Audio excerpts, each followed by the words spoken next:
I'm Dr. Pre, and this is the Longevity Now podcast, where we distill insights from the frontier of longevity and preventive medicine to help anyone live healthier for longer.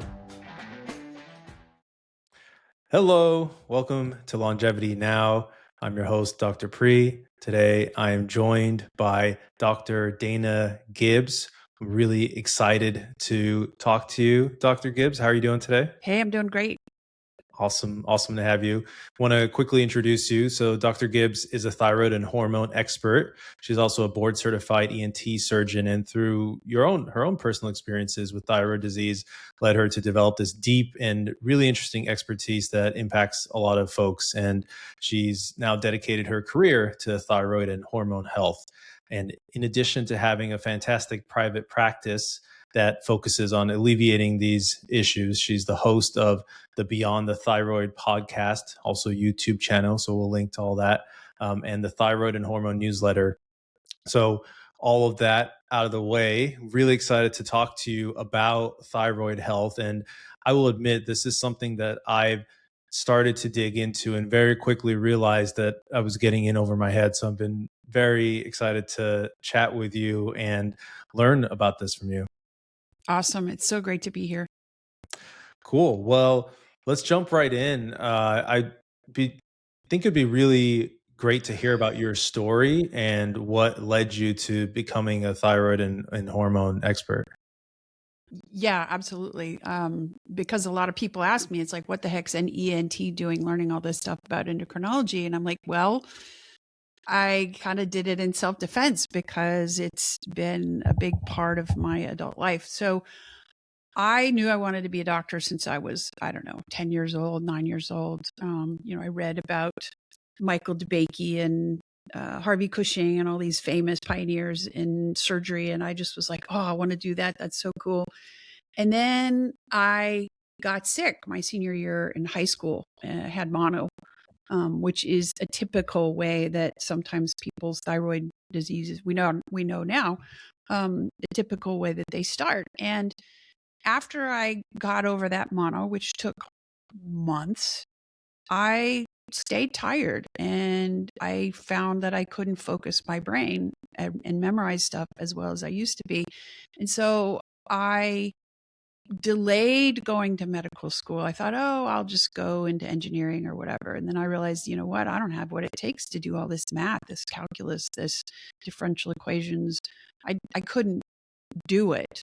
And so I said, okay, well, I'll be a researcher. Fine. Started my career in a research lab and quickly realized, you know what, medicine is where it's at. I don't want to do this. I want to be a doctor. So I went ahead and applied to medical school, got into medical school, was doing pretty well. I could not study as long as my classmates. I could not focus as long as they could. I had to sleep more than they did.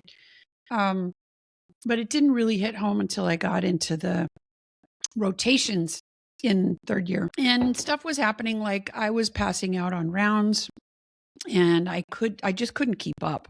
And so I went to the health clinic and I'm like, this happened. I'm not doing that great. I can't remember stuff anymore. I can't stay awake like everybody else. And they were like, oh, everything's fine. You're good. Here, take these antidepressants. It was all good. And so I just kept on going along, clawing my way through, on the weekends and anytime I had time off, I would just, I wouldn't go on a vacation. I would just go pass out somewhere, and it got to the point where I was like, okay, I have the choice between sleeping an extra 30 minutes and taking a shower. So guess what got cut? I had the choice between eating something and sleeping an extra 30 minutes. Guess what got cut? So I got really skinny. I existed through my residency and I finished. And, sometimes I look back and I'm like, oh, I don't even know how I finished, but I did. I finished my residency.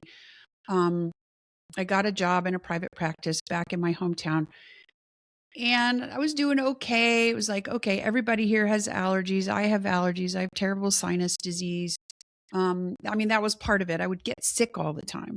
That was part of what had been going on with me since high school, was just was pretty constantly sick with sinus or whatever. And so I had my third sinus surgery. I started learning allergy because I realized, okay, half of the sinus disease we see is triggered by allergy. So I started going to these continuing ed lectures that were not directly focused on ENT. And one of them was a guy talking about thyroid. And I sat there in that lecture with my mouth, my jaw on the floor, because he put up a slide and he described me in every detail. And I have that slide I can show you if you're interested in seeing it.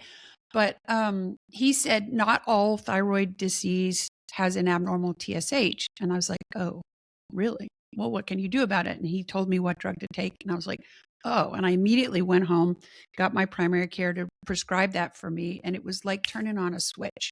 It was like all of a sudden I could get up in the morning without the alarm. I could go all day without a nap. I could, remember things again. My hair grew back. I mean, there were all kinds of things that just, it was boom, it was immediate.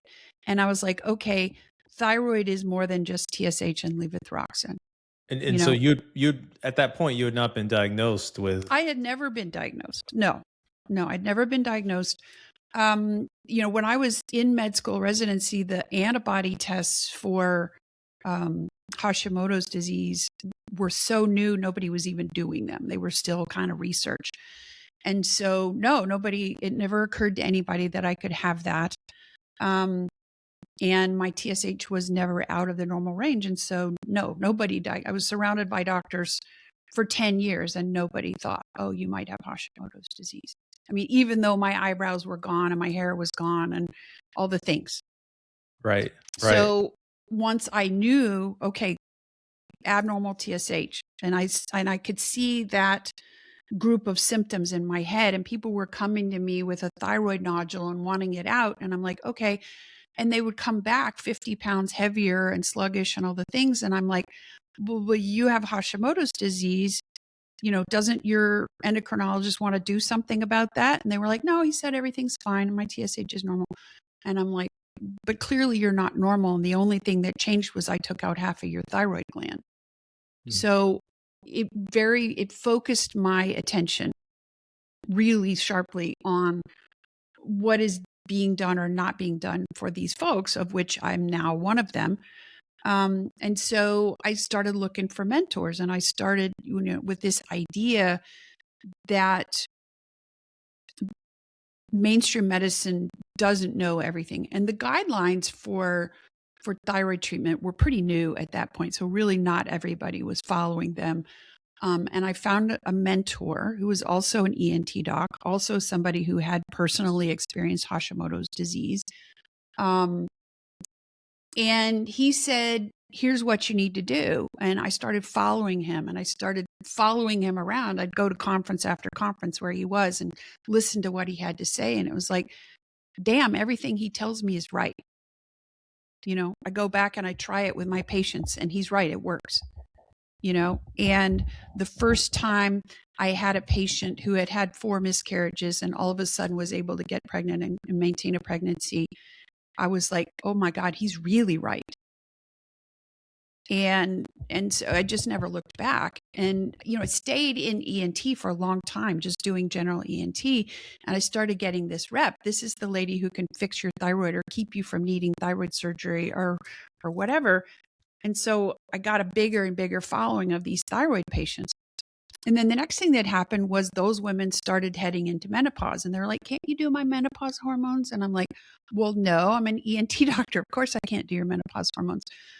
But then I started going into menopause, and I'm like, okay, nobody wants to do this. Nobody understands how thyroid and menopause interact with each other. I better learn.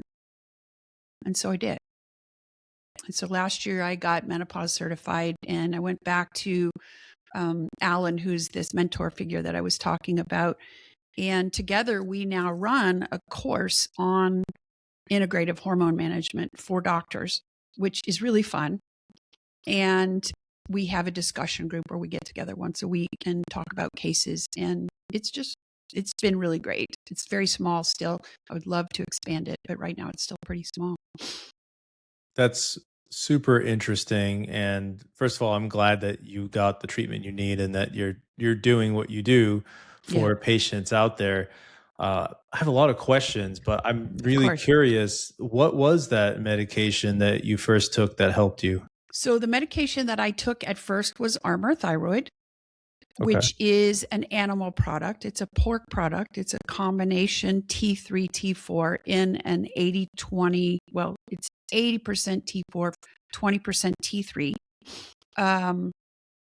And it really gets vilified in the mainstream, endocrinology press. There were troubles back in the 80s where they were standardizing it by the iodine content, which actually doesn't work because T3 and T4 and reverse T3 all contain iodine. So you can't really use that.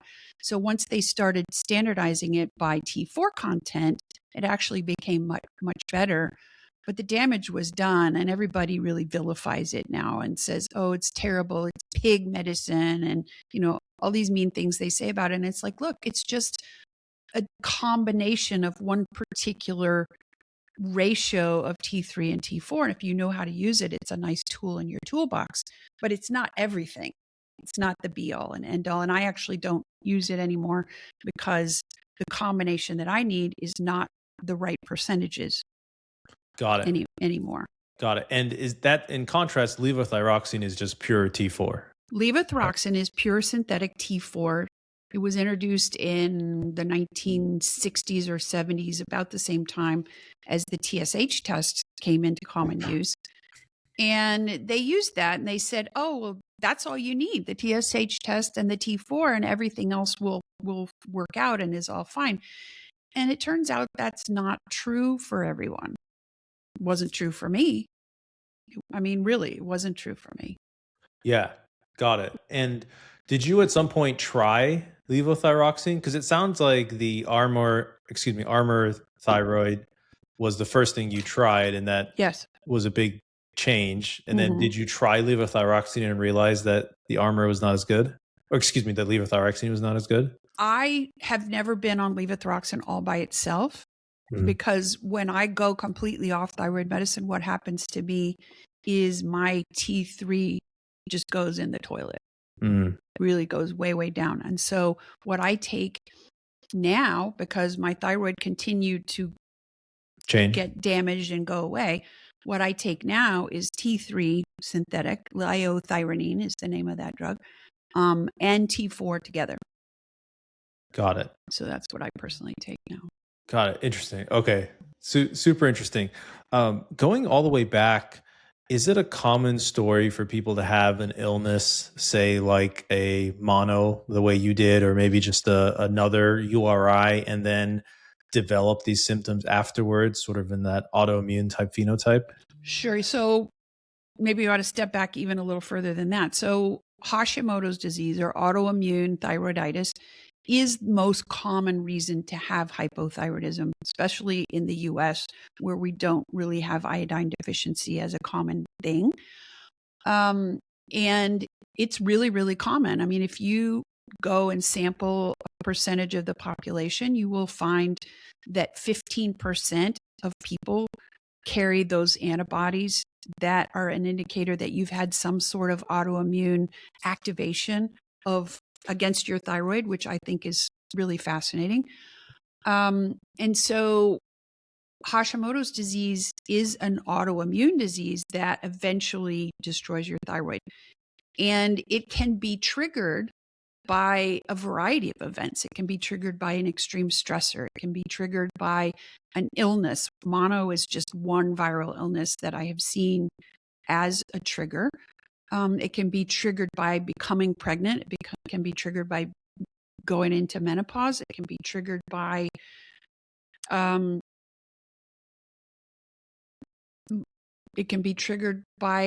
delivering a baby. So anything that rapidly changes, and this is women in particular, anything that rapidly changes the levels of hormones in your body is kind of an inflammatory event, and it can be a trigger.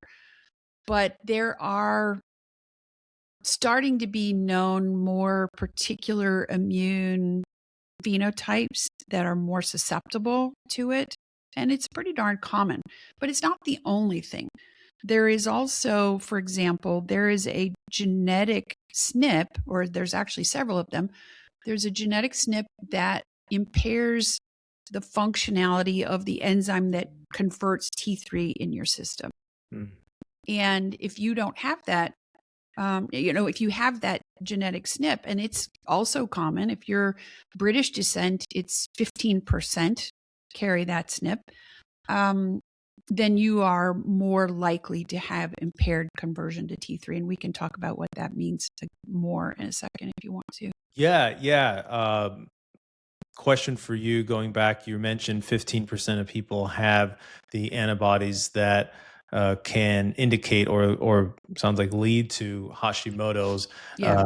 Do you check, is it primarily the TPO, thyroid peroxidase antibody, and the thyroglobulin antibody that you look at, or are there others as well? Those give me higher suspicion that you have Hashimoto's disease. But if you look at a clinical definition of Hashimoto's, most endocrinologists are going to tell you you have to have an elevated TSH, or you have to have damage that's either visible on a sonogram or, on a biopsy result. You have to have, for example, lymphocytic infiltration of the thyroid tissue before they will say, okay, you have Hashimoto's disease. So me going in with my normal TSH, I didn't never get a sonogram of my thyroid. I never had a nodule. It was never enlarged. So I wouldn't have been diagnosed with Hashimoto's. I think I may have had it, or it's possible that I have that genetic SNP and I just don't know that that's what it is because I've never been tested. Do you test your patients for the genetic SNP? I don't, because it's not really it's a research tool, and it's not something I feel like I need to do. I can look at your more simple labs, the ones your insurance will cover, and tell whether you need the treatment or not. And it's kind of irrelevant why you need it. I see. And then do you think it's worth it for people who do not have symptoms to check for the TPO and the thyroglobulin antibodies? If it depends on what you mean by do not have symptoms. I would say any woman who's trying to get pregnant, has not been able to get pregnant, or has had a miscarriage should check. I think they should check. I think if you really are completely, utterly, you go through an extensive systems review and you're like, nope, I'm not tired. Nope, my thinking is fine. Nope, haven't gained weight. Nope. I don't have any of those things. I think maybe every now and then check your TSH. But for somebody who's totally asymptomatic, no, I probably would not do it. Got it. And this is where it gets a little bit tricky, right? Because almost every one of my patients is a little bit tired, a little bit fatigued. And is it because of their lifestyle and sleeping issues, or is there potentially something going on with their thyroid? So I assume, it's given how common it is, there should be a low suspicion to just check and see. It's pretty common. And I would say it would be one of several things. So I have a fatigue workup that I do on people, because that's the number one complaint people come to me with is, I'm tired. I'm tireder than my friends. I have more trouble getting out of bed in the morning than I used to, that kind of thing. So yeah, there's a series of labs that I would do on somebody. And if I get an abnormal lab set for thyroid, and I'll share my lab set with you, then I would go back and say, you know what, we should check those antibodies and see if this is why you have this. That makes sense. So you don't necessarily start with antibodies. You start with symptoms and then go to some of like TSH. I know we're going to talk about like T4, T3, reverse T3, some of those things. And then based on that, you might then check for antibodies. Yes, that's absolutely true. And yeah, I would love to. And I know you were talking about the conversion of T3 a little bit earlier. Yeah. Maybe we could talk about some of the blood work that you like to get. And maybe you could explain to the folks listening what these markers indicate, or how they work in the Sure. thyroid system. Yeah, And sure. Absolutely. as you're pulling that up, I'll plug your website, which has a lot of fantastic resources, and we'll link to that in the show notes. Yeah. But one of the resources you have on there is a free guide for lab ordering for thyroid Yes. health. Yeah. And that's danagibbsmd.com/guide. Happy to send that to anybody. Yeah, So, yeah, and we'll yeah. link to your website in the show notes too. But yes, because I think what I learned in med school was what you just described: TSH, free T4. But then there are these other tests. There's total T3, free T3. There's reverse T3, total T4. And I think there's, even amongst doctors, a lot of confusion as to like how do I think about which one of these to order? And I get this question a lot from patients where they've looked it up and they said, well, T3 is the active version, right? So why am I not testing that? Why are you only testing T4? And to be honest with you, I haven't always had a great answer for them. And I was like, okay, I need to get Yeah. smarter Yeah. on Yeah. this. Yeah. Okay. So I'm ready to share screen. You ready to take a look? Yeah. Okay. Let's do it. All right. So, so what I've got here is this is the common test that I order for somebody who has the symptoms that that I look at that pattern and I go, yeah, it really sounds like thyroid to me, and that's a combination of one or several of the fatigue, the I don't sleep well, the I'm having more trouble maintaining my weight than I used to. My hair is starting to fall out. My eyebrows are gone on the outside corners. I'm constipated. My hands and feet are cold all the time. So that's a basic, very basic list. There's probably 24 symptoms that I look at before I say, yeah, okay, we need to check this. But anyway, so what we've got here is the first one is the free T4 and the free T3. And so what free means is thyroid hormone in your body circulates through your blood bound to a protein carrier. And it has to do that. Otherwise, your kidneys would just suck it all up and you would pee it all out and it would be gone. And you want to maintain a reservoir of this stuff because it's essential to life. You pretty much can't live without it. So when we say free, what free means is the tiny percentage that is not bound up to the proteins. And it is more telling for what I want to know about a patient because the protein levels in your body go up and down. They go up and down with your period. They go up and down with stress. They go up and down depending on how sugary a food you ate yesterday or this week or this month. So there's lots of things that makes those protein levels go up and down. So the total T3 and the total T4, not as useful for following, okay, what's your thyroid availability right now? So free T3 and free T4 I use. Now, your endocrinologists are going to tell you, oh, free T3 is a really inaccurate test. It's notoriously inaccurate. Well, the problem with T3 is that it's very short acting in your body. And it'll be higher in the morning and lower at night. And it goes on kind of a circadian cycle along with your cortisol. And so it goes up and down through the day. So it depends on what time of day you tested it. If you're taking a thyroid medicine, it depends on it also depends on what time of day you took your thyroid medicine. Depends on what you ate between then and the time you got the lab. So it's very, very persnickety. And this is one of the reasons that I think that a lot of doctors are just not gonna deal with this. It's too persnickety. It's too time intense. It's too education intense for a lot of people to deal with. But anyway, so the next one is total T3. And I just told you how inaccurate this is, because it goes up and down with those proteins. But the reason I need that total T3 is because I'm going to compare it to reverse T3. And reverse T3 I guess I'd explain what reverse T3 is, because most people probably don't know. So in your body, from your thyroid gland, there are 3 different hormones that are being made, and it's T4, which is 89% of what comes out of your thyroid gland, and then T3, which is about 10% of what comes out of your thyroid gland, and then reverse T3, which is about 1% of what comes out of your thyroid gland. And the reason it's not 100% T4 is because the enzyme that puts the iodine molecules on the chain of thyroid molecules that are being made is not 100%. It's like the T3s and the reverse T3s are factory rejects, kind of. They're coming out with the other, but that ratio is pretty constant.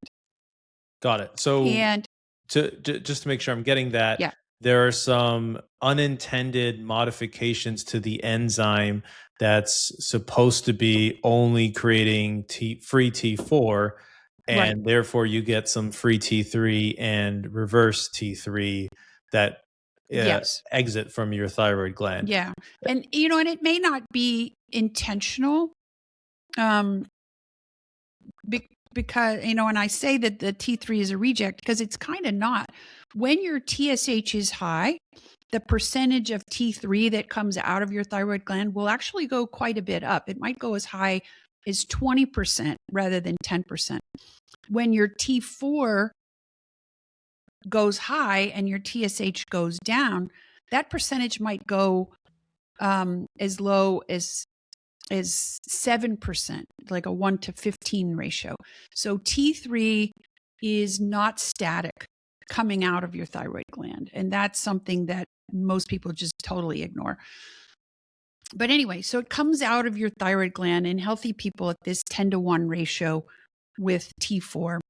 And then the reverse T3 is also 10-to-1 with the T3. And so you can use that ratio to say, okay, in your peripheral blood, you have a 10-to-1 ratio. That means you are smack on with your balanced production of T3 versus breakdown of T3 versus high reverse T3 versus low T3. So I use that ratio. But reverse T3 is a total measure. They don't have a free reverse T3. It's only total reverse T3. And a lot of doctors do not know that, and they don't publish it in the lab. If you look at the literature in the lab as you're ordering the test, it doesn't say it says it's LCMS, but it doesn't say this is a free hormone level or a total hormone level. Got it. So people who are not doctors, who are not educated in this, they try to use a free T3 to reverse T3 ratio, and it's meaningless. It's meaningless. You need the total, so it's apples to apples. Yes. And I say raisins to watermelons when it's free T3 to reverse T3. It's just like, no, there's no comparison. But total and reverse T3, you can get that ratio, and you say in simple division, it's the total divided by the reverse, which is on this slide right here. And if you ask the lab for this, they're not going to give you a reference range. This is Alan and I basically, Alan, I didn't do it.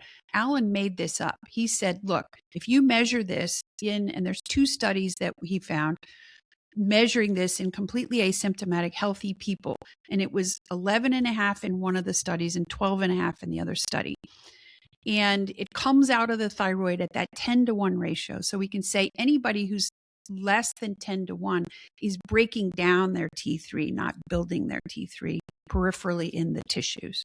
Does that make sense? So if they're less than 10-to-1, they are okay. So do you then assume that it's always that consistent ratio when it's leaving the thyroid hormone? So therefore, when you measure it, if it's too low, it must mean that there's a destruction of the total T3. Exactly. So to go back into the physiology for just a second. So the T3 that comes out of your thyroid gland is only about 20% of what your body needs on a day-to-day basis. So the rest of the T3 that you have is coming from intracellular conversion through enzymes. From and T4 I mentioned gets converted into T3, correct. right? And so that's the only other way you get T3 is by getting converted from T4. The problem is that's also the way you get reverse T3. If the wrong enzyme acts on your T4, it takes the wrong iodine molecule or the wrong iodine atom off of the T4, and it's reverse T3 instead. Now, reverse T3 is not an active molecule, but what it is a signal, because it's a different enzyme that's doing the job. It's a signal that the activity of the non-making T3 enzyme is too high, because that enzyme also breaks down T3. Okay, so that means if the ratio of the total T3 to reverse T3 is low, Mm-hmm. it be because, well, either way it's an enzyme problem, whether you don't Yes. have enough conversion of T4 to T3 or if you have too much production of T3. What you're really getting at here is you don't have enough T3 in your system, Right. regardless So, of why the so enzyme is malfunctioning. yeah. And I don't know if I mentioned T3 is very short acting in your body. Mhm. Reverse T3 is also very, very short acting in your body. But that ratio from hour to hour stays pretty constant in a single person. And so you can look at it and go, oh, well, okay, it was 7 last month and now it's 12. What did we change? Okay, we've done something. And the patient's symptoms will track that ratio.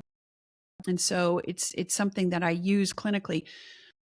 The only way, I mean, your body has several ways to break down excess T4. So if you're taking a lot of T4, say for example, you have Graves' disease and you've just got a ton of T4 circulating, your body is going to want to try to get rid of that and break it down. It's dangerous. It's life-threatening, right?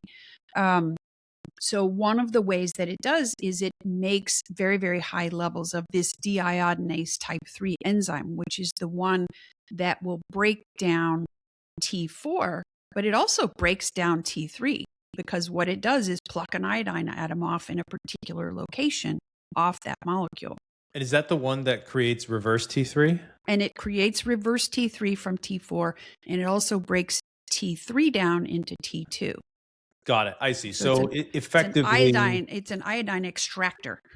right. That makes sense. So in the case, so Graves' disease, meaning autoimmune disease that's causing your thyroid to release too much hormone in Correct. T4. Yeah. And your body, if it wants to get rid of the T4, it tries to convert it into T3, which is biologically inactive, reverse Reverse T3, T3. sorry, Yes. which is Right. You're right. biologically Reverse inactive, T3. rather than converting it to T3, which would just cause you to have more of the symptoms of too much thyroid hormone. Correct. Got it. That's super interesting. So then is there, when you check somebody's free T3, two questions on this. What time of day do you prefer to check it, given that there is so much variation? Let's just assume it's somebody who's not taking any thyroid Any hormone. thyroid medicine. Yeah. So because of the other labs that I order on a person who's coming in for a fatigue workup, I almost always try to get right at 9 or slightly before 9 a.m. for those people.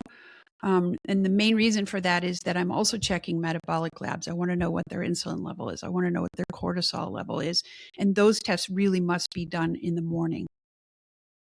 And so T3 is also highest in the morning. And so it seems like a good time. And so I try to make it consistent. And the labs are open by 9, almost always. Can you get in between 8:30 and 9? You know, I could say, oh, well, you should get it done at 7 right when you wake up. And like none of the labs are open. So that doesn't actually work. Got it. And do you, if the T3 to the free T3 level is normal, is it still helpful to look at the ratio of total T3 to reverse T3?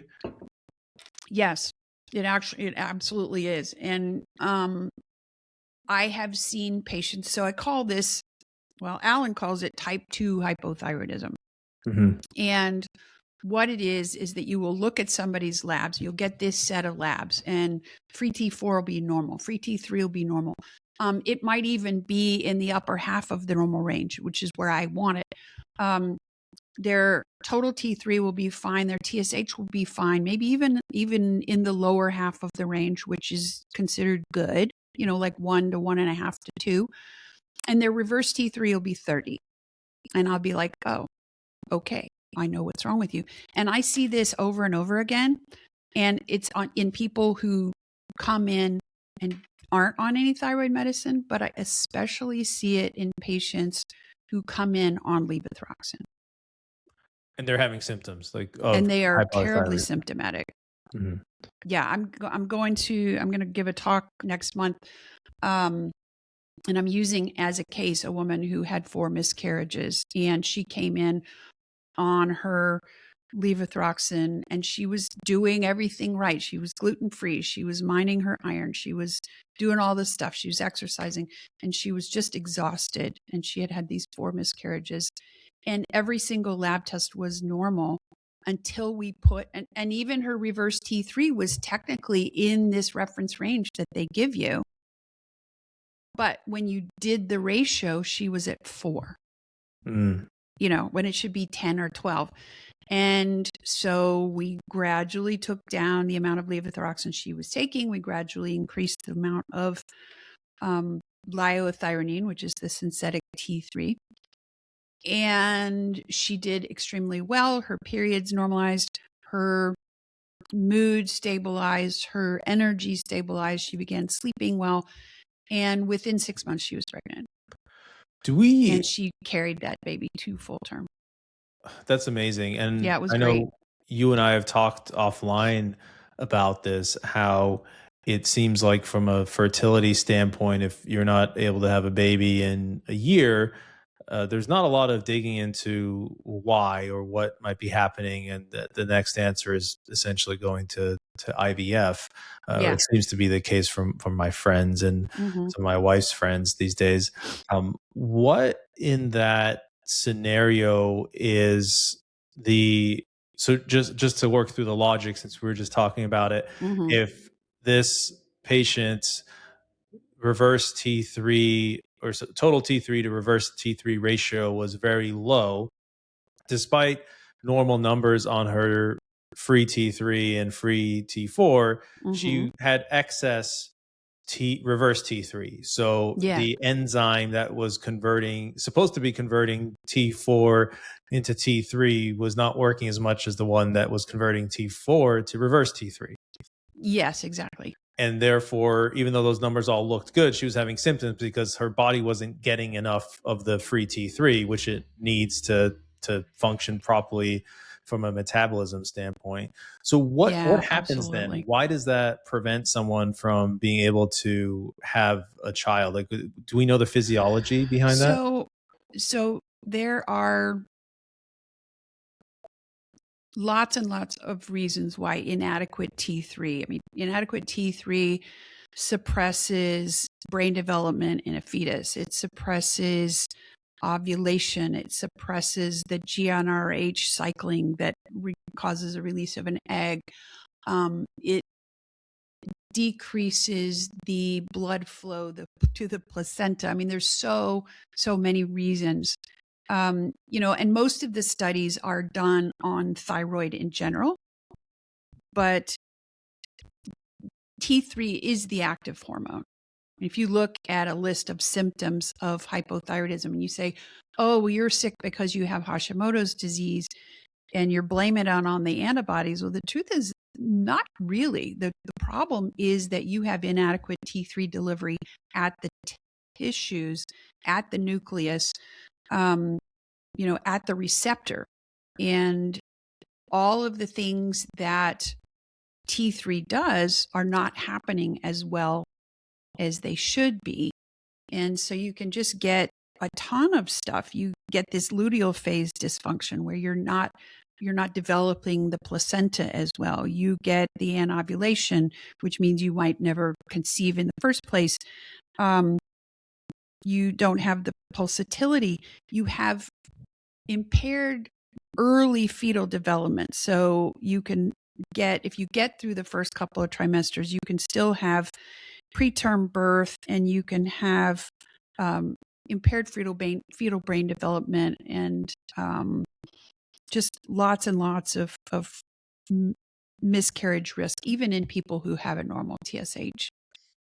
Right, right. Because their functional levels of the T3 are so okay. That's one thing that I'm just trying to fully wrap my head around. So in this example, the lady with the 4 miscarriages, Yeah. her free T3 numbers were normal. Is that right? Well, okay, let's talk about what normal is. Mm. Let's Yeah. talk about normal, because this reference range, the 2.0 to 4.4, and these are lab cord numbers, by the way. Mhm. That reference range of 2 to 4.4 is super, super broad. And I don't think I've ever met a person whose T3 was 2 and they felt normal. They felt well. So when I have somebody comes in and they're symptomatic, I typically am looking for 3.4 or better. So 3.4 to 4 is a nice range where I'm like, I'd like to see your free T3 up in that range, you know? And a lot of times I will see free T4s that are quite high in the reference range. And that's an interesting thing because of how most doctors check thyroid labs. So most doctors check thyroid labs by having you not take your thyroid med today and going to the lab at 9 a.m. That's the most precise way that most people do. And what that gives you is a trough. And you may remember what a trough is. So if you take a medicine, it's high in your blood when you first take it for about 3 hours. And then it starts to equilibrate into the proteins, into the tissues. And so that number goes down. And after 24 hours, it's at the lowest it's going to be. Well, with thyroid, it's not 24 hours because we don't get the lab at 6 in the morning when we take the pill. We get the lab at 9. So it's actually been 27 hours. Does that make sense? Mm-hmm. So what we're seeing is the T4 level very, very low compared to what the average T4 is in your body all the time.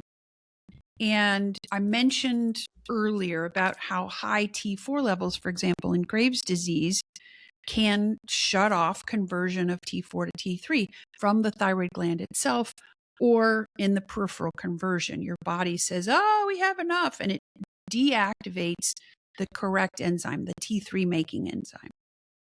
It does something called ubiquitination. It's a big mouthful. It just says it breaks that enzyme down, makes it unavailable to do its job. So what you're seeing when you get a standard set of labs, if somebody's on T4, is you see the low. And your doctor might go, oh, well, you're not on enough thyroid medicine. Let's give you some more because your T4 is very low.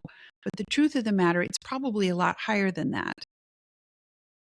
And that high T4 is one of the signals to turn off T3, which is what I think was happening in my miscarriage lady that I was mentioning. So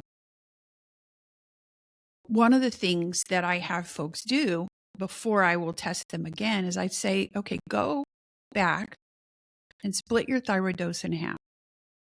Take your 125 microgram Synthroid tablet or whatever it is that you're on and break it in half and take one of it first thing in the morning and take the other half at 4 p.m., 5 p.m., 6 p.m., 12 hours after. And then the next time you go, do that for a couple of weeks. And then next time you go to the lab, go 6 hours after you took your morning dose. So that gives me an average, a mid dose, instead of that trough, that very lowest possible number. And a lot of times what I will find when I do that is that the person is really, really high on their T4 and that we need to take that down quite a bit as we add the T3. Got it. And do they feel better on that regimen where you split the dose, or is it primarily so you can get an accurate reading of what their free T4 levels are? I would say 10% of people feel better and all they did was split their T4. And 90% of them are still needing the add of the T3 and a reduction in the T4. if they come in already on thyroid medicine. Got it. Got it. Um, and then when do you decide, or what makes you think, not think, what profile do you see that makes you think, okay, this person would benefit from the T3 replacement rather than T4? Um, well, I mean, if that T3 RT3 ratio is 4, 5, 6, maybe even 7, then I definitely think that. I see. But could that be improved? So you have two levers if you see that. You could reduce their T4 dose Mhm. because that might be shutting off the enzyme that is converting the T4 to T3 if it's too high, Mhm. Mhm. or you could supplement with the synthetic T3. Or I could do both. Or you could do both. Right. Yeah. Well, so here's the deal. So if somebody comes in and they are not on thyroid medicine, and I'm doing a complete history and review system, and I'm like, okay, how many hours a night do you sleep? What do you eat? What kind of exercise do you do? And I find out, oh God, they're insulin resistant. They are, powering through. They're a marathon runner. They're over exercising, because that overtrained athlete syndrome, that's real. Mm. And you can suppress your ovulation by doing that, and you can suppress your thyroid by doing that. Your body's just like, holy cow, we've been running from the devil for so long. We are going to just shut you down. You're hibernating now. And that will raise that reverse T3 all on its own.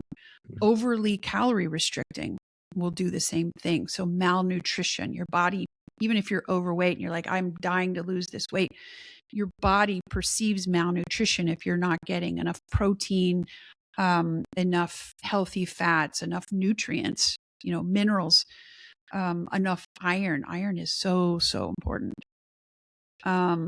So your body will raise your reverse T3 in order to shut down the metabolic activity. You're burning up all your calories, so it wants to shut you down so that you don't die from starvation. It thinks that, where it doesn't think. It's just, that's the signal that happens. It's a very primitive stress response. Got And it. so you can see that. And so I want to correct those things in somebody as I am thinking about, okay, is this somebody that I need to give T3 or not? Right. So you try to correct all those things, then Mhm. reassess it. That makes sense. And I'm assuming that you would prefer to uh, fix a low free T3 by reducing free T4 first rather than If it's supplementing. too high, yeah, absolutely. Uh, you just made me think of a question here. Have you Okay, sure. seen folks who are having increases in reverse T3 because of GLP-1 use or any of these medications? Like, are they losing weight too fast with those? And I think possibly so, particularly, I don't give GLP-1s yet. I'm not experienced with it. I need to go get some training on it. But yeah, if somebody comes in and they are having all these hypothyroid symptoms and they're like, but I'm dying to lose weight. I'm like, I'm going to go get a GLP-1. I'm like, okay, we'll follow and see what happens. I am really, really adamant that they must continue to lift weights, that they must continue to eat the amount of protein that it says their body needs, even if they're no longer hungry. They must continue to take B vitamins, or, eat vegetables so that they get sufficient B vitamins and minerals. They've got to do that, because otherwise you're not helping yourself with your GLP-1. You're just burning up your muscles. One of the situations that I really see people do very well with the GLP-1s is people who are pre-diabetic to begin with, where their insulin resistance is very, very high, or they have a sugar craving that they just can't get a handle on. Then those folks, I think, do pretty well with the GLP-1, but they've got to be willing to change what they're eating. They've got to be willing to stick with more of a more of an anabolic exercise routine than a catabolic exercise routine. It's like, okay, miss, I run every day. You're gonna have to give yourself 2 rest days, and you have to lift weights at least one of those days. You know, if you're not going to do that, then you're not going to do well, and your reverse T3 is going to go up. And I do think that there's some concern that you're not helping yourself with that GLP-1 in the situation of a Hashimoto's patient. Got it. That's interesting. So does that mean that the reverse T3 rise in the setting of weight loss can be mediated by having adequate protein and strength training while losing the weight, or is it not necessarily that there's a relationship there? I think it's just anything that you do that your body perceives as high stress, starvation being one of them, so a drastic calorie reduction, especially if your calorie reduction is below your basal metabolic rate. So say somebody comes into me and they're eating 1,400 calories a day and their BMR is 1,350. You know, and they're doing some exercise and they're doing okay, but they're still not losing weight because their BMR is pretty low. And they're also stressed out, so their cortisol levels are high. If I put them on T3 and it raises their BMR to 1,600 calories a day, they are now drastically deficient on calories, probably protein as well. And their body is going to shoot their reverse T3 up and sabotage what I'm trying to do for them. So I really strongly encourage people not to try to do that at the same time as I'm getting their thyroid balanced. It's like, look, you can eat less carbs. I'm cool with low carb. You know, you got to have the fiber, you got to have the protein, you got to have adequate healthy fat. If you're not doing that, I'm not your girl. Right. It's because it's just not going to work. Yeah. They're not gonna feel well. They're not gonna do better. That makes sense. Okay. Super interesting. I wanted to talk a little bit more about thyroid hormone management in pregnancy. I know you mentioned your patient who had 4 miscarriages. Right. Just taking a higher level view of it, what do you feel are the main pitfalls that people should know about? And maybe we can start with somebody who's just thinking about getting pregnant. I'm thinking of a few categories. Somebody who's thinking about getting pregnant and maybe has some symptoms of thyroid deficiency. Maybe somebody who is in pregnancy and having those symptoms, or wherever you want to start. But I'm curious where you see, like, if you had a PSA you could put out to people. Sure. So what you need to know. So PSA is if you are thinking about becoming pregnant and you have gone more than 6 months and you have not become pregnant, it wouldn't be wrong to check your thyroid antibodies and see if you have Hashimoto's disease. It wouldn't be wrong to check that set of 5 labs. You know, and people are like, oh, but they're so expensive. I'm like, no, they're not. They're not. That set of 5 is $40 in my practice. They're not expensive. You want to check your iron, you want to check your stress levels, you want to make sure you're getting enough sleep, you want to make sure, once again, the dietary sufficiency is there. You really have to focus on that. So once you've got that done and you've looked at your set of 5 labs, if you have very low free T3 and you have that ratio that's not quite right, and you're doing all the other things, especially if your TSH is higher than, the GYNs now want your TSH below 2.5 while you're pregnant. It wouldn't be wrong to have it there before you try to get pregnant, because it might actually be preventing you from becoming pregnant. So anything that you would do while you're pregnant, it's great to start before you even think about getting pregnant. A couple of things that I really encourage, for everybody, but particularly for pregnancy, is nutritional. And it's things like choline. And I was listening to a different podcast the other day by someone who is specifically a nutritionist, and she was talking about pregnancy and just wrote a book about nutrition and pregnancy. And she said that 90% of women are not getting sufficient choline, and choline is what, helps brain development in a fetus. She said, you need to eat 4 to 5 eggs a day. And I'm like, well, dang, that's 30 grams of protein. Everybody should do that anyway. She said, you need to have adequate amounts of DHA, which is in fish oil. She said, you need adequate amounts of protein. And so all of those things, it's really great to do those before. And then B vitamins. So your prenatal vitamin is going to have most of that stuff in it, but it's not going to have enough choline. It's not going to have enough fish oil. So I would add those 2 supplements as extras. The other thing I see in a lot of people is very, very inadequate vitamin D. Mm. And we hadn't talked about that yet, but inadequate vitamin D puts you at risk to develop Hashimoto's if you don't already have it. So say you have a sister that has it, an aunt that has it, some family member, so the genetic tendency is there. If your vitamin D is insufficient, and by that I mean less than 50, you are going into the biggest hormonal roller coaster of your life. And those are the kinds of things that trigger autoimmune diseases. And would that be for somebody even if they don't have the antibodies, the TPO? Yeah, if they don't already have them. Got it.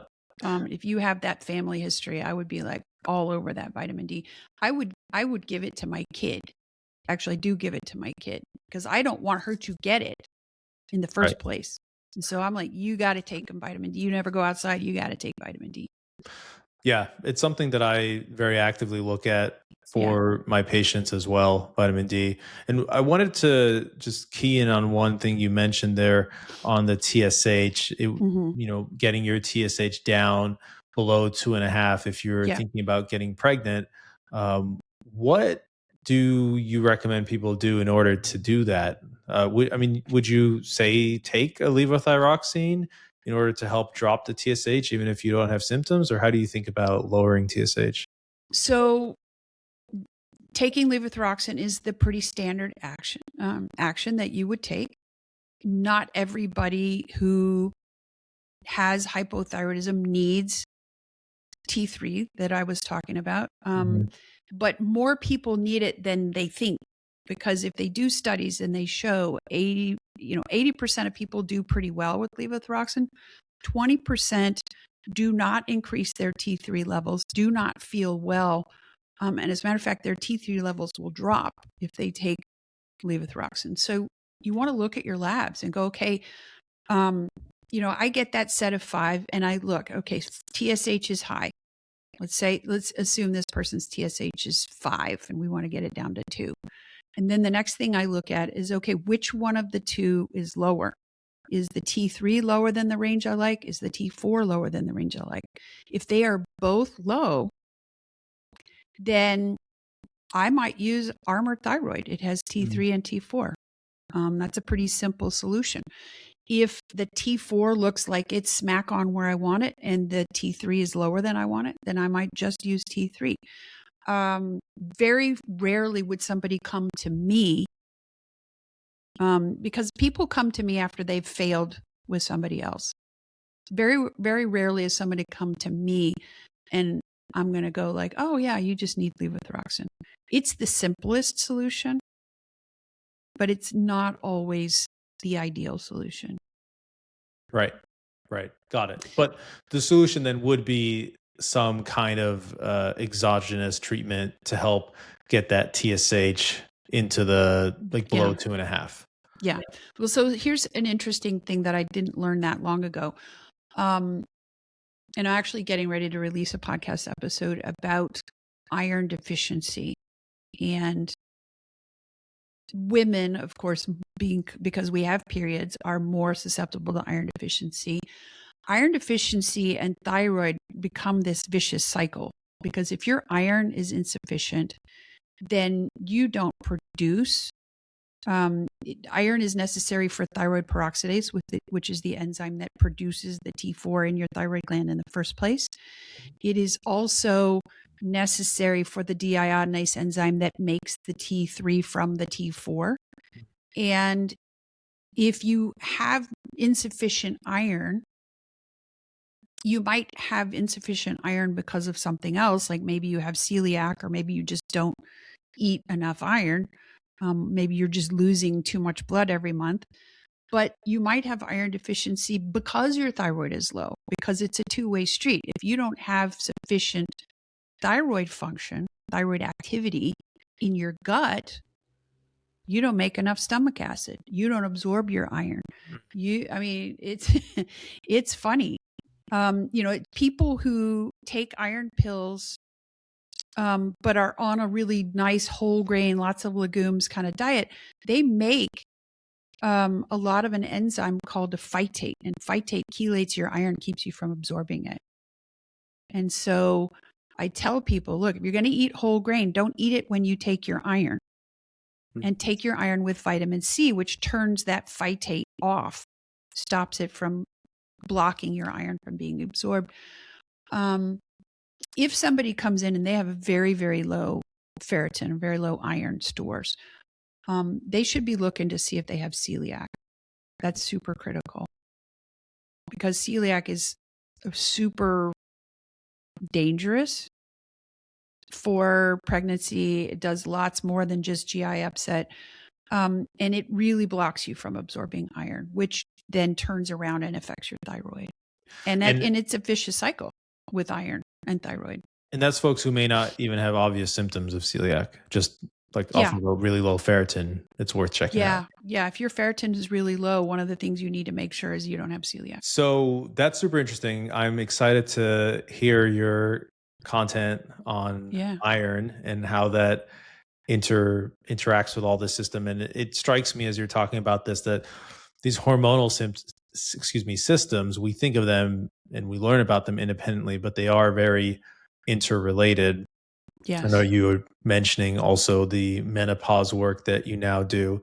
But I wanted to just quickly see what you've learned about male fertility and how thyroid issues in men could be impacting their ability to conceive. Sure. Well, okay. So of course, all the studies in male fertility are done with TSH and T4 numbers. And so I cannot necessarily infer that all the stuff is the same, because I have not treated anybody for male infertility. And what I do is absolutely not guidelines based. I mean, there is in the the most recent, which is 2013, hypothyroidism guidelines, there is mention that some people need T3, which I'm glad of. They don't tell you how to dose it or how to monitor it, but they do say that. But in men, what you get with hypothyroidism is you get a reduction in semen volume, you get a reduction in sperm counts, you get a reduction in motility of sperm, and you get abnormal morphology in sperm. So there's lots and lots there. And that's all aside of the fact that you might have low libido, because as you mentioned, this is not a siloed thing. Your GnRH pulses and your FSH and LH and your sex hormones and your thyroid are balancing each other. And if one of them is dysfunctional, it's going to turn around and affect the other. And that's not just in women, that's in men as well. That makes sense. And have you personally treated any men who had more subtle thyroid issues? So not an obvious abnormality in TSH or free T4. Maybe it was their reverse T3 or their total to reverse T3 ratio or free T3. Yeah. In general, maybe not even a fertility context, but in general, do you see that in men as well? I do. One fellow that comes to mind is a gentleman who was a policeman, and he was a night shift worker. He was on his shift from 8 p.m. to 6 a.m. That was his shift. And he had elevated reverse T3 and kind of wimpy T3. And he was not willing or not interested in switching to day shift. But his symptoms were like short-term memory problems, energy. He had very low testosterone from a pretty early age. He'd had it for at least 10 years before I started seeing him. And I tried a lot of different things with him, modifications in his diet. And we even tried him on T3 for a little while, and nothing really helped him feel better. As a matter of fact, it made him quite anxious. And the reason, I think, is just because he had this circadian mismatch, and it was just stress. It's just adding stress to his system. And he was not really able to consider switching to something else, time wise. And so I think that was what was holding him back. But we worked together for several months, and he finally just said, you know what, I don't think this is helping me. And he would move on. So the root cause there was the circadian disruption. I don't have specific evidence because I didn't know him before he was sleeping that way. And I didn't get it before and after because he wasn't going to change it. But that's what I suspect. Yeah. Then one thing, and I'd be curious if you ever take on this, I've seen a few patients who have lower testosterone on the lower range, both free and total testosterone, male patients, and they don't necessarily have any sexual specific symptoms like libido, but they, of course, are curious about their testosterone levels being low. And they want to dig further into their thyroid. Like most of my patients, they have some fatigue, maybe not necessarily hair thinning or dry skin or weight gain, like some of the other hypothyroidism symptoms. But, what in that context, what would you check just to make sure that the thyroid is not contributing to a lower testosterone level? Would you do those same 5 labs? Yeah, I would do that same set of 5. Yeah. And then I would go ahead and add the antibodies, the Hashimoto's antibodies to that. I'm assuming that, the person that's coming to you is financially, not in distress. And so, spending an extra $75 or to, $50 to $75 to find out for sure would not be a huge sacrifice for them. And so, yeah, I would absolutely check those things. Yeah, and a lot of times their insurance will cover it. So yeah, exactly. Especially because they're symptomatic. Yeah. And in that case, if we do find a thyroid dysfunction, it's possible that fixing that would fix their testosterone as well as some of their symptoms that might be associated. Yeah, and and in that person, I would dig into their lifestyle a lot. I mentioned briefly in passing insulin resistance, but I see that so much. And, in patients with Hashimoto's disease, it's double the general population. And in the general population, it's already like 35%. And so that's a huge incidence of insulin resistance. And it's something that you can control with what you eat. You can say, okay, I'm not going to eat starchy carbs anymore. I'm not going to eat sugar. I'm never going to drink a soda with sugar in it. I'm going to stop eating artificially sweetened things. I'm going to stop eating French fries, which are basically just carbs and bad fat together. It's just like they're the worst. I'm going to wear a glucose monitor. I'm going to see where I'm at on that. And what I have seen is that a lot of people do dramatically better. The weight starts dropping off. The thyroid rights itself. They just do better. Yeah. And so that's a huge part of it. And if somebody came to me and said, I want you to give me thyroid hormone, I would say, well, I want you to give me a different diet than what you're eating right now and start, expending some calories. What do you like Would to be check? would be a bargain that we would make. Yeah, no, that's fair. What tests do you like for insulin resistance? I mean, do you go and calculate the HOMA IR with a fasting glucose and fasting insulin? Do you consider the LPIR test, if you're familiar with that one, where it's looking at the relative size of lipoproteins? So there's a hack that I look at, and it is a ratio of the triglycerides versus the HDL. HDL. Hmm. So I'll look at that. I use the HOMA IR, like you were talking about. I like to see a fasting insulin around 5. Hmm. If they're 10, 12, 15, I'm like, yeah, you have insulin resistance. I don't even need the HOMA IR. I just like, boom, you've got it. But what people don't realize is that insulin resistance is driven by the sugar that you eat, particularly the fructose. It's really just a damaging it's a damaging molecule. And I tell that to my pregnant women too, because it's something we did not mention when we were talking about pregnancy. But your average blood glucose level while you're pregnant epigenetically influences whether your baby's going to have diabetes or not. Hmm. So important.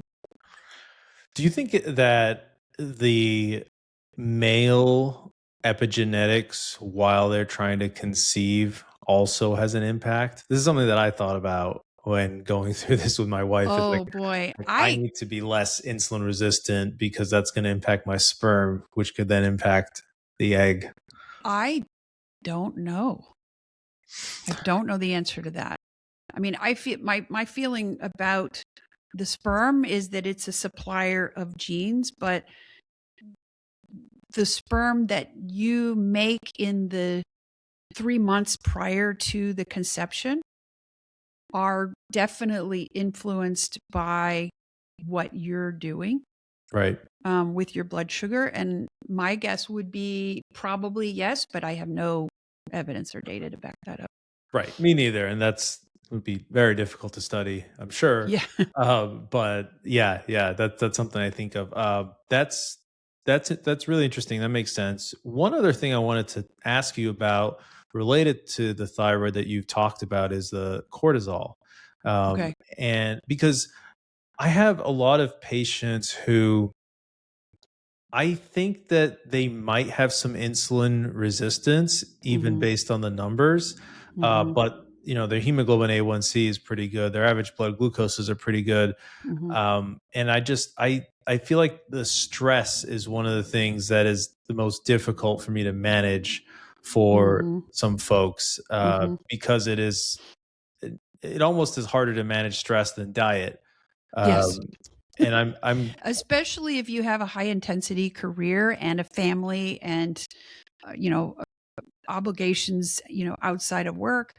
Yes, I would 100% agree with that.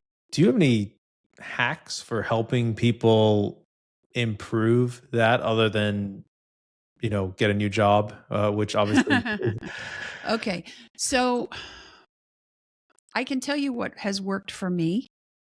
Um, and the first one was I had to get my thyroid straightened out because what was happening with me was my sleep was completely and utterly disrupted by having insufficient T3. And I would lay in bed with my hands and my feet freezing, and I would lay there for an hour, unable to fall asleep because of how cold I was. And I would pile on the covers, and maybe it'd take me an hour to drift off. So take 1 hour off my total amount of sleep I was getting. And then 2 a.m., I'm awake, drenched in sweat, to Mm. the point where I have to get up, put a towel on the bed, change pajamas, blah, blah, blah. And so there's another hour gone out of my hours of needing sleep. And then, I'm having to set the alarm a little earlier because I'm slower to wake up. And so I'm really, really deprived of sleep opportunity. And, because of laying awake so often while I'm sleeping. So getting the thyroid straightened out and figuring out that I needed to take a blistering hot shower right before bed, like immediately out of the shower, towel off, jump in bed. and fall asleep right then. If I stay awake, the cold would come back. So, so that was a routine that I had to develop. And when I got on the right amount of thyroid medicine, I could tell because my sleep immediately got better. Of course, menopause jacked that up again. It's like, okay, here you come again. I had to start all over. But there's a couple of other things that have really helped me. And one of them is a particular supplement that I like that's an adrenal glandular that I take really early in the morning. So like I usually wake up once to use the bathroom in the middle of the night. Between 4 and 6 a.m. I don't have to get up now till 7, which is amazing. But so I will take that adrenal supplement and I'll take my first thyroid dose very early in the morning. What that does is it forces my cortisol to start to rise when it's supposed to, which is before you wake up. And then I'll take another little dose of that right before I go to bed, so that I have the ability to make cortisol in the morning when it's time to wake up. So that's a smaller dose that you take. A smaller dose at bedtime. Yeah. Okay. You can actually add a little extra of that in the late morning lunchtime time period. If you're like, I crash in the afternoon. Okay, fine. Add a little bit. But getting that adequate sleep opportunity is number one. And then straightening out the sleep disruption. That's number 2. The third thing that would happen to me was, if for chance, I would wake up in the middle of the night, I would lay there with my mind just going, that happens to a lot of people, especially if they're in a high intensity career. If something's wrong with your kid, or there's somebody sick in the family, or you've got a family member that's snoring next to you, which happens a lot. And you lay there and you lose another hour and a half, maybe 2, to not being able to fall back asleep. I figured out that if I use a particular kind of meditation called Yoga Nidra, maybe you've heard of it. It is part of Ayurveda. It's you just lay there and, I put my headphones in, I lay there and I listen to it for 20, 30 minutes. And most of the time, by 15 minutes through that thing, I don't even get to the part where they say, and now try to stay awake. And I'm like, nope, I'm gone. So it helps me get back to sleep. And I will do that sometimes before bed. If I'm especially activated in my mind, I'll use that to allow me to fall asleep quicker. So those yoga nidras have been really, really amazingly helpful. Got it. So the cortisol stimulating supplement that you take, yes, that is really to help make sure that you're waking up at the right time and able to wear yourself out throughout the day so that you can properly sleep. The goal is to be able to sleep properly to help manage the stress. The goal is to be sleepy at bedtime and wake up when it's time to wake up. Got it. And so some people might have to go through a cycle first where if they say are falling asleep at 10, then awake by 2 a.m. because they're stressed because of their high intensity lifestyle or something going wrong. Taking the supplement will make sure that they're able to kind of stay awake the whole next day and then hopefully be tired enough to sleep through the next night. Yeah. So it's been an evolving process, and what works for me might not work for somebody else, but it has really been quite helpful to move the thyroid hormone earlier in the morning along with that supplement and really take it. And what's funny is I started doing that, and, at first it was 4 a.m. I was always awake between 3 and 4 a.m. Okay. All right. I'll go ahead and take it. Like I said, I was going to try. And what I noticed almost immediately was that the wake up got later and later and later and later. And now I have some nights where I don't wake up until 6, and it's like, oh my God, I'm awake and it's time to get out of bed. So I just, I toss the pills down. I don't set an alarm and get up so that I have to take it at 4 a.m.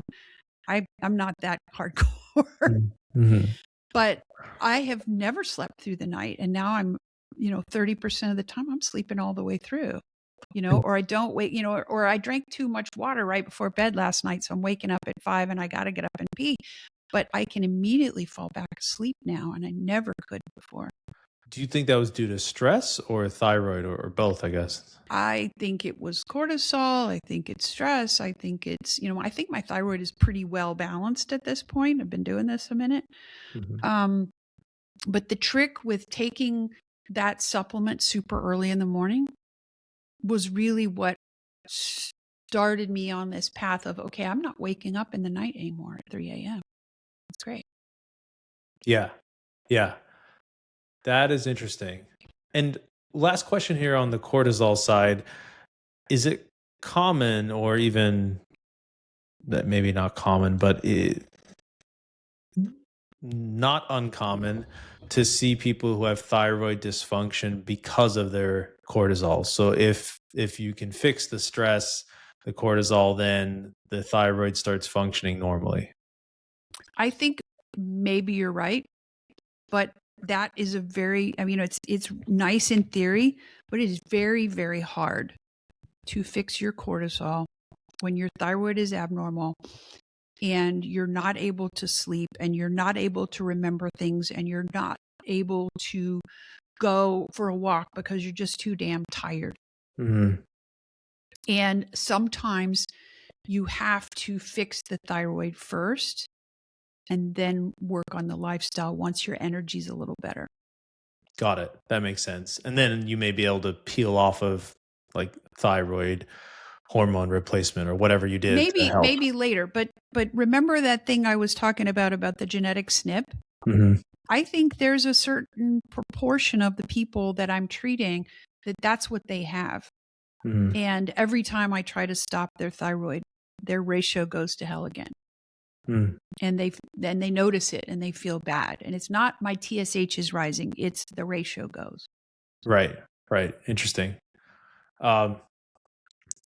Last question I had for you is how can folks find a good thyroid hormone doctor? Other than you, of course. Oh, wow. Okay. So here's the deal. There are, because of the guidelines, that have been telling people for so many years, if your TSH is not abnormal, then there's nothing wrong with you. Doctors have really gotten used to that. This dismissive, you know what, your TSH is fine, you need to go to see a shrink. If that's their attitude and they're not willing to consider other alternatives, then that's not the doctor for you. If you are looking for somebody, you need to ask them, are they open to prescribing T3? And then you need to ask them, how did they get the training to know how to prescribe T3? And if it's just trial and error, send them to me. I'm happy to teach them.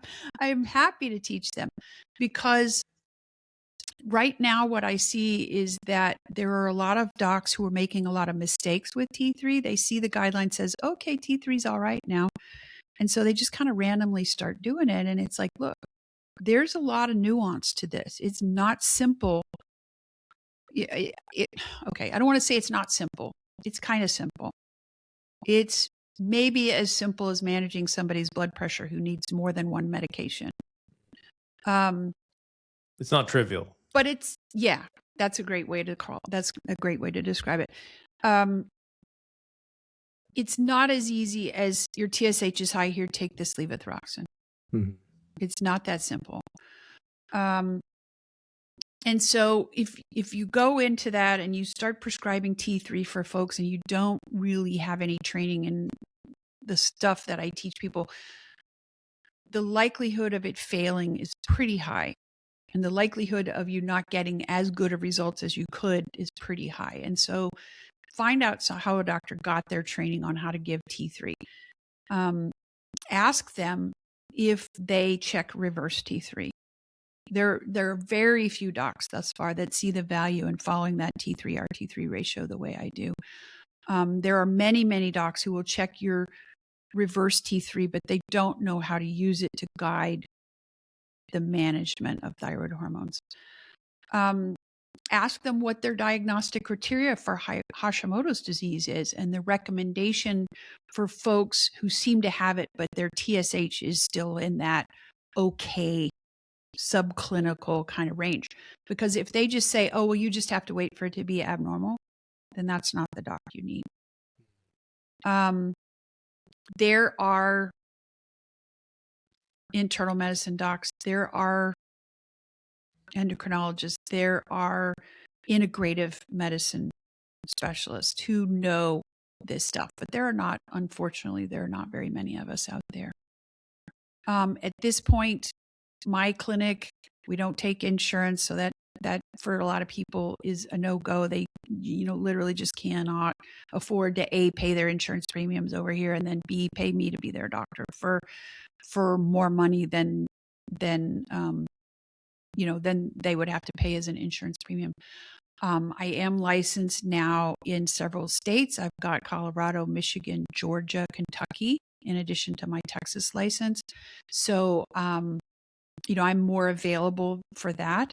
I'm also available to advise a doc. If they find somebody who's interested and willing, we can have a joint appointment where I come on a call with them and their doc, and we look at the labs and work out what to do. I'm happy to do that.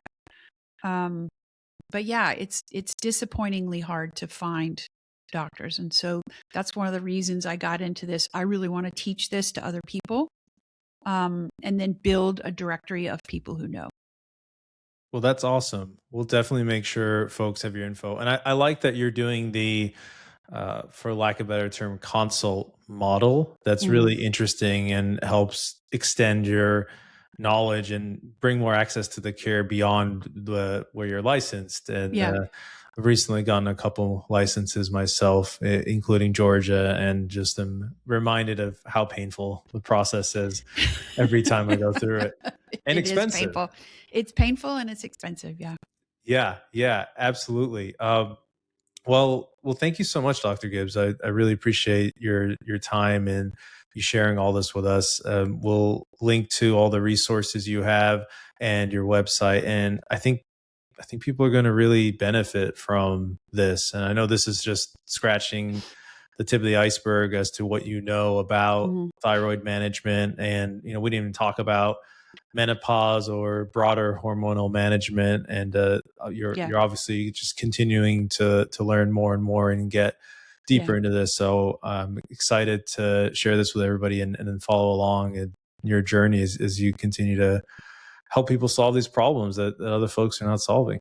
Yeah. So I'll just pitch that one more time, that lab guide that I have, and it's danagibbsmd.com/guide. And it has that slide on it that I showed you guys with actually what I consider to be the ideal ranges for those, as well as some links to some videos that I've done and a letter that you can give to your doctor that links to some of my physician forward content. So, so come check it out. Perfect. We'll link to that. Thanks again, Dr. Gibbs. You're so welcome.